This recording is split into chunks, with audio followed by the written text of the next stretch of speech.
بہت مضبوط اعصاب کا مالک تھا، مگر اس وقت واقعی میری حالت قابل رحم تھی۔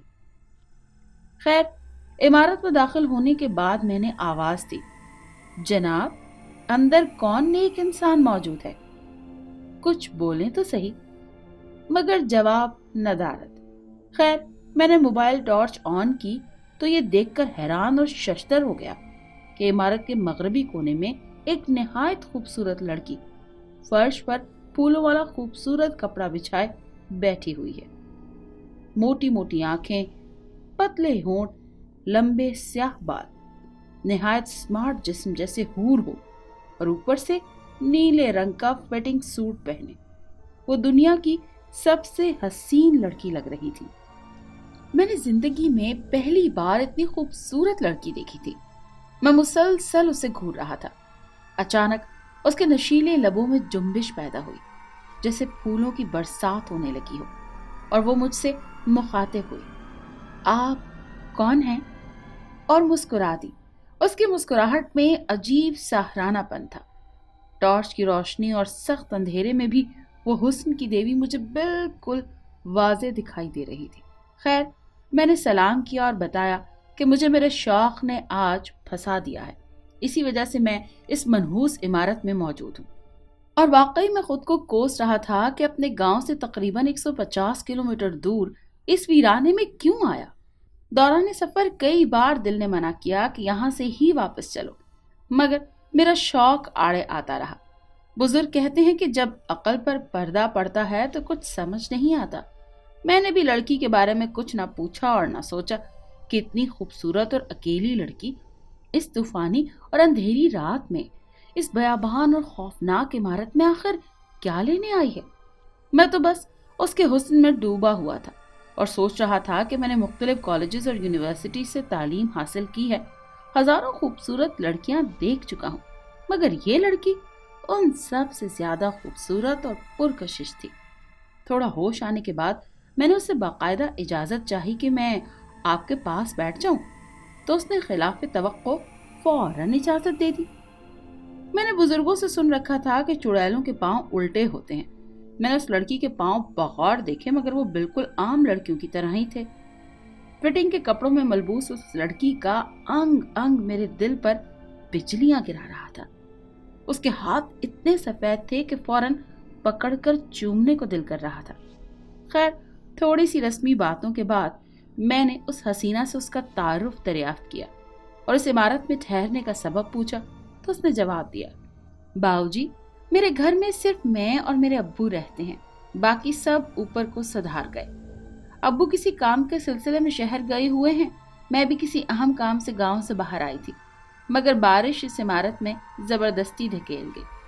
اس نے اپنا نام نازلی بتایا۔ میں اٹھ کر بنا دروازے کی کھڑکی سے جھانک کر باہر دیکھا کہ بارش کی کیا صورتحال ہے، مگر بارش تھمنے کے بجائے اور تیز ہو رہی تھی۔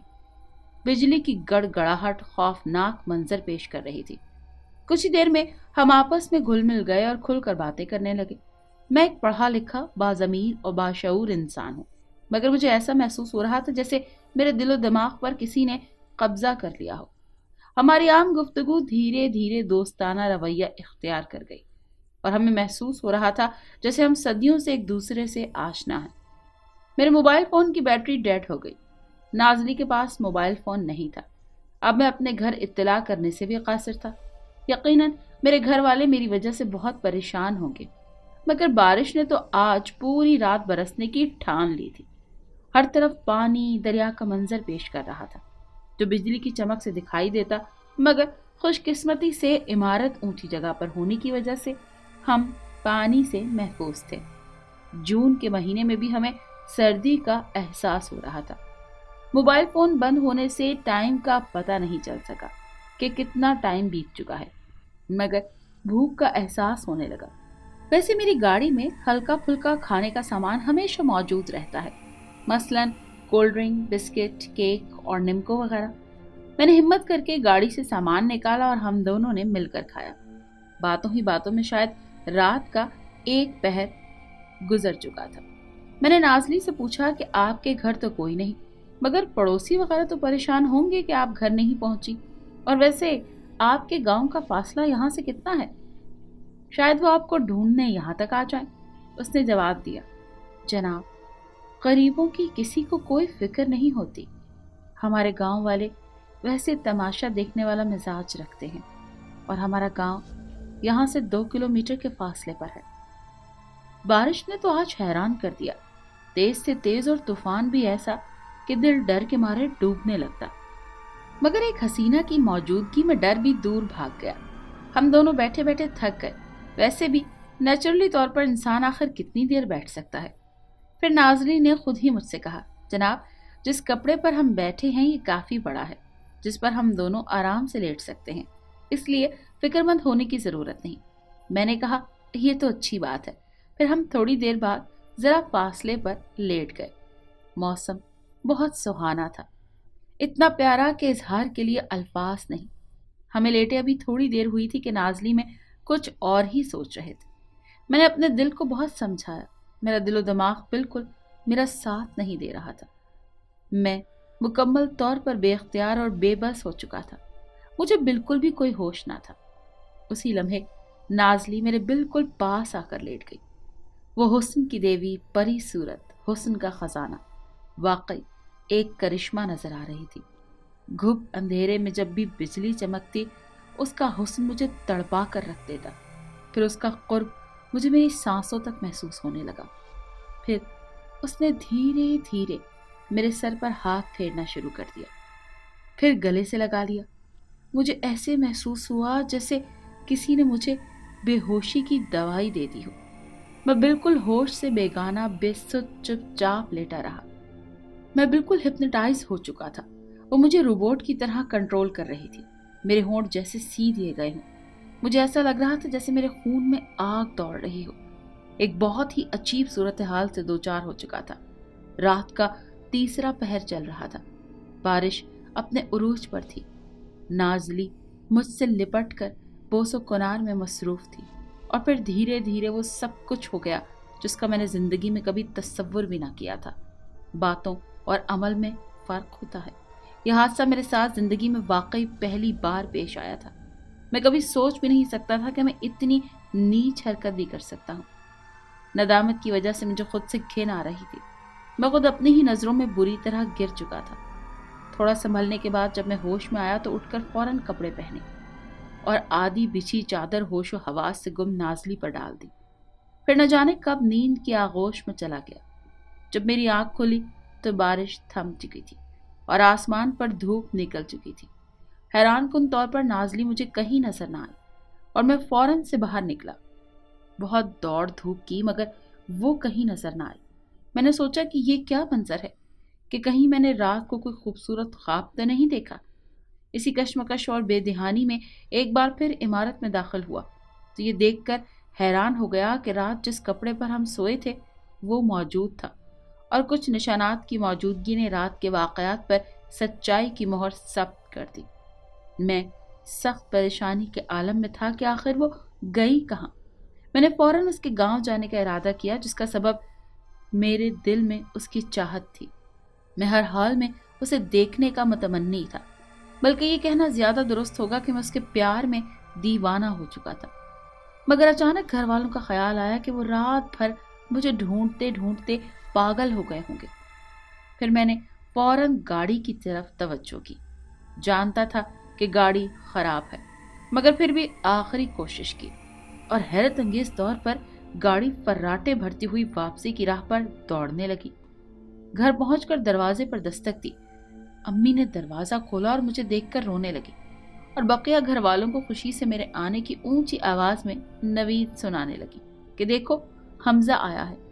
سب فیملی والے مجھے دیکھ کر بہت خوش ہوئے، اور مجھ سے ابو نے کہا، بیٹا حمزہ، ہم نے تمہیں کہاں کہاں تلاش نہیں کیا، تمہارے سب دوستوں اور اپنے سب رشتہ داروں سے دریافت کیا، مگر تمہاری کوئی خبر نہ ملی۔ تمہارے دوست اختر نے کہا کہ حمزہ نے مجھے لانگ ڈرائیو پر جانے کا کہا تھا، مگر بحالت مجبوری میں اس کے ساتھ نہ جا سکا، تو ہم نے اختر کے ہمراہ تمہیں تلاش کرنے کی ہر ممکن کوشش کی، مگر ہمیں مایوسی کے علاوہ کچھ نہ ملا۔ میں نے امی سے کہا، آپ سب کی فکر اور پریشانی اپنی جگہ جائز ہے۔ بارش اور طوفان کی وجہ سے